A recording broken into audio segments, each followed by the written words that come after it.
오늘은 우리의 뇌가 어떻게 정보를 처리하고 왜 과부하되며 기억이 사라지는지에 대해 이야기해 보려고 해요. 우리가 일상에서 겪는 뇌의 과부하나 기억력 저하, 그런 것들이 사실은 뇌의 자연스러운 반응이란 사실 알고 계셨나요? 그럼 이제부터 뇌의 과부하, 망각, 그리고 뇌 용량에 대해 좀 더 구체적으로 살펴볼게요. 먼저 뇌의 과부하는 뇌가 정보를 처리할 수 있는 한계를 넘어서게 될 때 발생하는 현상이에요. 즉, 우리가 너무 많은 정보를 동시에 받아들이려고 하거나 너무 복잡한 정보들을 한꺼번에 처리하려고 할 때 뇌는 과부하 상태가 되어 제대로 일을 못하게 되는 거죠. 예를 들어 여러 가지 일을 동시에 하려고 하면 우리가 집중력을 분산시키게 돼요. 그렇다 보니 중요한 정보를 놓치거나 실수할 확률이 높아져요. 유명한 심리학자 다니엘 카너먼은 이걸 시스템 1과 시스템 2로 나누어 설명했어요.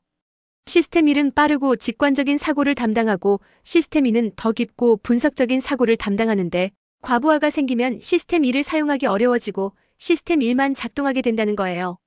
이때 실수가 더 자주 발생하게 되는 거죠. 그렇다면 뇌의 과부하를 방지하려면 어떻게 해야 할까요?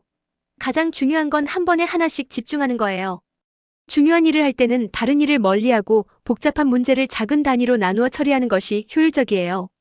다음으로 망각에 대해 이야기해 볼게요. 우리는 매일 많은 양의 정보를 받아들이는데 그 중에서 시간이 지나면 기억에서 사라지는 것도 많죠. 왜 그럴까요? 사실 망각은 뇌가 정보를 관리하는 자연스러운 방식이에요. 새로운 정보가 계속 들어오면 뇌는 그 중에서 더 이상 중요하지 않다고 판단되는 정보를 잊어버리죠. 학자들은 이를 망각곡선 이론으로 설명해요. 독일의 심리학자 헤르만 에빙하우스는 인간의 기억이 시간이 지나면서 급격히 사라진다고 실험을 통해 밝혔어요. 그의 연구에 따르면 우리가 배운 정보의 대부분은 24시간 이내에 50%가 사라지고 일주일 뒤에는 70% 이상이 사라진다고 해요. 이건 우리가 얼마나 자주 그 정보를 떠올리느냐에 따라 달라질 수 있어요. 그래서 망각을 방지하려면 중요한 정보를 반복적으로 복습하는 것이 중요해요.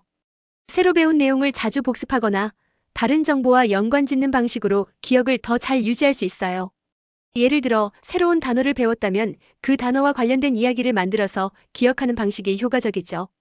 마지막으로 뇌의 용량에 대해 이야기해 볼게요. 흔히 뇌의 용량을 컴퓨터의 저장 공간처럼 생각할 수 있지만 사실 뇌는 완전히 다른 방식으로 정보를 처리해요. 뇌는 우리가 상상하는 것보다 훨씬 더 많은 정보를 저장할 수 있는 능력을 가지고 있어요. 물론 한계가 있지만 그 한계는 우리가 잘 활용할 수 있도록 적절하게 설계되어 있어요. 뇌는 신경가소성이라는 놀라운 능력을 가지고 있는데 이는 뇌가 경험에 따라 변화하고 적응하는 능력이에요. 우리가 새로운 경험을 할 때마다 뇌의 신경망이 변화하고 이를 통해 더 많은 정보를 처리할 수 있게 되는 거죠. 그래서 끊임없이 뇌를 자극하는 활동을 하면 뇌의 용량을 확장할 수 있어요. 운동도 뇌 건강에 큰 영향을 미쳐요. 연구에 따르면 규칙적인 운동은 뇌의 인지 기능을 향상시키고 새로운 뇌세포가 생성되게 도와준다고 해요. 그래서 운동이 기억력이나 집중력을 높이는데 큰 도움이 돼요. 이제 뇌를 효율적으로 활용할 수 있는 몇 가지 방법을 정리해 볼게요. 첫째, 단기 집중이 중요해요. 긴 시간 동안 계속 집중하기보다는 짧은 시간에 집중하는 것이 더 효과적이에요. 둘째, 규칙적인 운동을 통해 뇌를 자극하세요. 셋째, 반복적인 복습과 연관짓기로 기억을 강화하세요. 마지막으로 뇌에 자극을 주는 활동을 지속적으로 해주세요. 퍼즐을 풀거나 새로운 기술을 배우는 것들이 뇌를 활성화하는 데 좋죠. 뇌는 우리가 생각하는 것보다 훨씬 더 복잡하고 유연한 시스템이에요.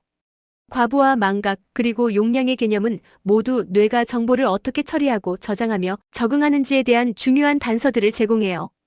뇌를 더 효율적으로 사용하기 위해서는 지속적인 자극과 훈련이 필요해요.